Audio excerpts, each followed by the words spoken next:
आज शाळेचा पहिला दिवस जिल्हा परिषद सदस्या यांनी आज मांडवगण फराटा केंद्र शाळा जिल्हा परिषदची जी आहे याला भेट दिली।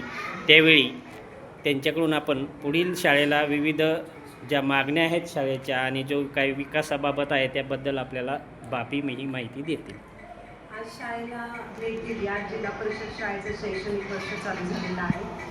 त्यानिमित्त बऱ्याच शाळांना भेटी दिल्या आणि शाळेला पुढे वाटचालीसाठी मनापासून विद्यार्थ्यांना शुभेच्छा दिल्या। त्या देत असताना वेळापुस्तक गणवेश याची काही आपूर्तता असेल तर ती पूर्ण करण्याच्या सूचना संबंधितांना दिलेल्या आहेत। काही शाळांच्यामध्ये बेंचच्या समस्या आहेत, काही शाळांच्यामध्ये शिक्षक अभावी काही वर्ग थांबलेले आहेत, तर ते सुद्धा BDO साहेबांना कळवून वर जिल्हा परिषद पातळीवरती त्या माध्यमातून प्रयत्न केलेले आहेत। लवकरच मुलांना सगळ्या सुखसुविधा उपलब्ध होतील याची आम्ही कटाक्षाने काळजी घेऊ आणि त्या पूर्ण करण्यासाठी आम्ही कटिबद्ध आहोत। धन्यवाद। या अगोदर योगेश भैया फराटे यांच्या माध्यमातून बाबींनी खूप काही सहकार्य केलेलं आहे, त्याबद्दल बाबींचं सर्वसामान्यातून कौतुक होत आहे।